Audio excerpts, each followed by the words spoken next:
Soccer Talk with the Soul. It's all presented by New Mexico Pinon Coffee. I'm Adam Deal. Daniel Quijano is now joining us in charge of development, business development. Very serious. The Soul. I'll make sure I get that right. Got it properly. Ron Patel, obviously, the president of the Albuquerque Sol. All right, Daniel, we'll appreciate you coming on. Absolutely. Glad to be here. How things going? Things are going good. Excited. Season's getting started. Business is going well. You know, I'm excited about where we're going. Talk about how you and Ron got together. So, you know, I saw this guy. We were standing in Starbucks, and he's following me around the store. Oh, right. It was uncomfortable, right? But You have weird stories how people meet you. Yes, it really is. It is. You know, but he grows on you, right? It's kind of like a mold or something. But no, it was actually just a mutual business associate that we had. We kind of met and just hit it off. You know, just kind of had like-minded approaches towards certain things. I heard he was doing stuff with soccer, and having just moved from Orlando, I saw kind of some of the progress that Orlando City Soccer took coming from their, you know, their growth, and it caught my attention. I've always been a fan of the business of soccer and what it can do to a community as a sport. And so we started talking, and, you know, the relationship developed from there. You know what's cool about Daniel is when I met him, he instantly impressed me. You know, soccer is a lot of fun, but it's obviously a business too, and you need the right people in your organization to make the business run right. And I met Daniel, made a great first impression. I thought, all right, well, let's see if he's good at follow-up. Because if you're in sales or business development, follow-up is the key to everything. And Daniel did a terrific. I kind of just left it alone, and he kept following up. And I thought, this is the guy I want representing our organization, talking to partners. He's brought in some great partners. If you want to talk about some of those that you've brought on board. You know, it's been fortunate. You know, having just moved back to the city, you know, getting back into some relationships on a business standpoint is good. And to be able to meet some of the people that not only are in business, but that are just kind of having a big impact in their community or in their business sector. Clark's Pet Supply was one of the ones that I was able to talk to. You know, they have an excellent store. They have a couple of locations. So just great people to work with. We had some insurance partners that we were able to build relationships with. Joanne Medina, who I believe her whole family's been involved in soccer. They've worked with some other soccer complexes. So it's just good to see that some of the businesses that we're working with not only are fans of the game, but they're involved in the sport with their family as well. And that's why we really call them partnerships and not sponsorships, is because they truly believe in what we're doing. I mean, on our very first episode, we had Sun Power by Positive Energy Solar, you know, our front of jersey sponsor. They get what we get, which was nice to see those kits out, by the way, this last Sunday. But beautiful, wasn't it? That's another story. But no, they get what and they're a New Mexico-owned company that have the same values that we do. And I think Daniel coming back from Orlando, moving away from Albuquerque and then coming back, got to see that we're a big little town. Yeah. Here in Albuquerque, and that's what we represent. It's a great way to describe it. It really is. Okay, so let's move on now forward, and you got to see kind of what started out in Orlando, and I guess talk about how that compares to Albuquerque or what can come from that. You know, here's what really impressed me. So anybody who's ever been or lived in Orlando knows that Orlando is a very diverse city. There's, I mean, so many different nationalities and cultures, but the one thing as a result that Orlando tends to lack is a culture, a unified culture that brings the city together. Outside of Disney, right? Yeah, outside of Disney and tourism, and most of those people leave anyways, right?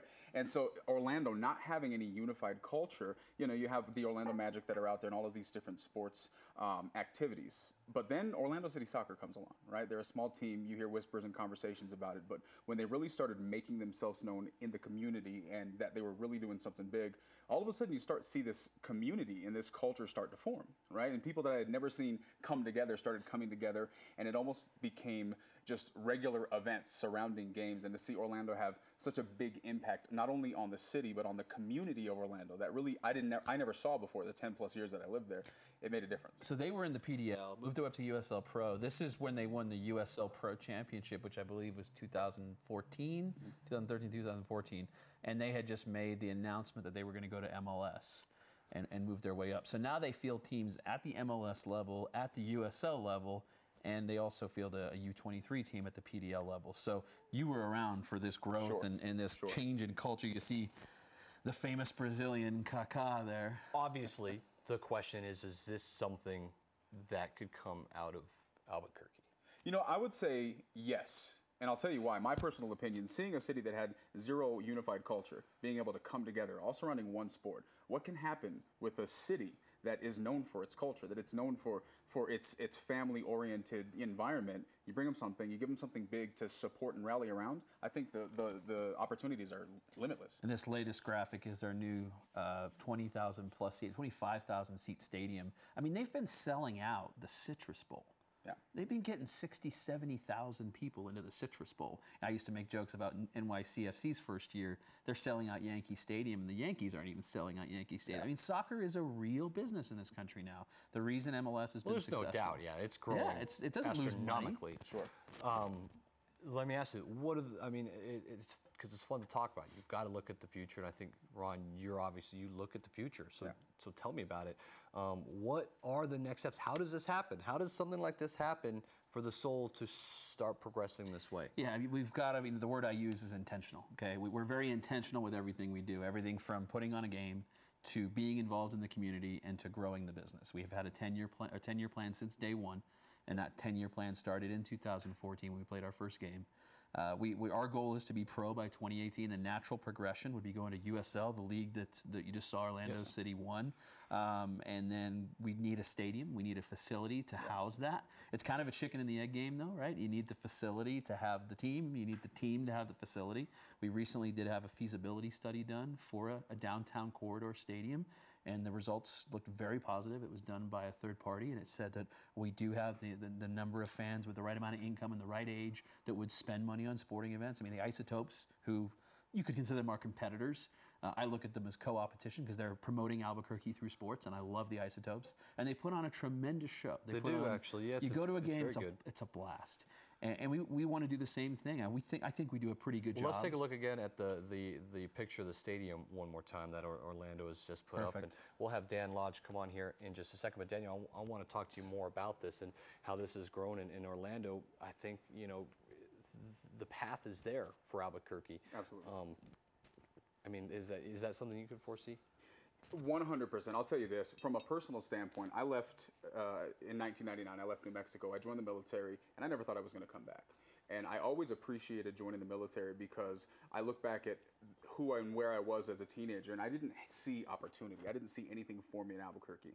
And coming back, seeing how Albuquerque's changed and grown and what the Sol is trying to accomplish, I see that as something that's huge. The Sol is giving Albuquerque something, one more great thing to be proud of. And I think for the kids that are out there, it's letting them know that, look, there is opportunity out there, and it's bigger than Albuquerque. It's worldwide. I hope so, because I think that would be awesome. Now bringing back Dan Lodge on. Wouldn't that be something if we could transcend, do something similar to what Orlando is doing and build an MLS team here? Absolutely. I mean, we play Sunday soccer every weekend, and you go out there and there's 25 fields full of people playing for 8 hours, 10 hours. I mean, the amount of people who simply play the sport in Albuquerque. And I wish we would ask Mike Edwards about this, but we have one of the biggest, I guess, support in men's league and women's league and co-ed. It's huge, like you mentioned. And you go to those games, and people bring their families. I bring my wife and my daughter to my games. I mean, so it really is a family event, and and I would say any more. I'm really the competitive soccer player, but every Sunday you see thousands of people out in Bernalillo that I think really would go to all these games if they were given the facility. We've got a few more minutes to chat here, and the reason why Dan Lodge is back on is because I don't think there's anybody more knowledgeable about the transfer season, transfer windows, and rumors, and so I want to jump right into it. What's some of the biggest news that you think is going to happen or that you hear is happening? Well, I mean, across the Premier League, you see a lot of really big-name managers coming in. I mean, we've already got your Klopps. Mourinho looks like he's going to be taking over Man United. You think that's going to happen? You think Mourinho's going to go to Man United? I mean, whether that's the right thing for Manchester United or not. Real quickly, do you think it was right for Van Gaal to be gone? I have to say that I'm not qualified to make that decision. Yeah. Nobody is. Yeah. At the end of the day, I think you really have to do what's best, not only for the team, but I think you have to, consider the big picture. And, if that's what they did and it has we'll see. I guess we'll see how it all plays out, right? Manchester United's history is too rich for Van Gaal's success, or what he's done, his lack of success. Yeah. So I think it's just like if you were to relate anybody here from the New York Yankees or whatever, a big name team, the Pittsburgh Steelers, lack of success, the manager or the coach, they're going to go. Yeah, I mean, Man United's been one of those teams who through history has had a lot of success. You set the bar nice and high, and then you get someone who comes in and in 2 years spends $400 million and wins an FA Cup. That's really not enough, right? No. I think that the way they did it probably wasn't the best. I think, you know, one day after he wins his only trophy at Man United, he's fired.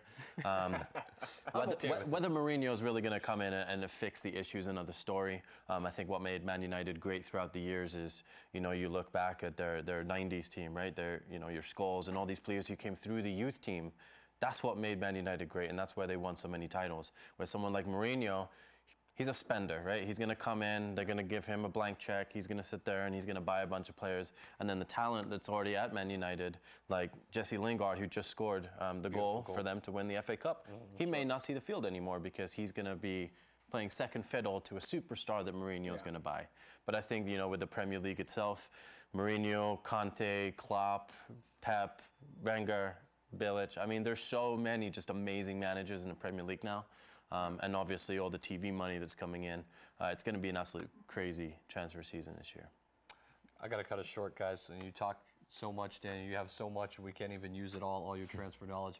But we always appreciate it. Dan Lodge, we'll see you at some Soul games here coming up with me, right? And Daniel Quijano, I appreciate you coming on as well.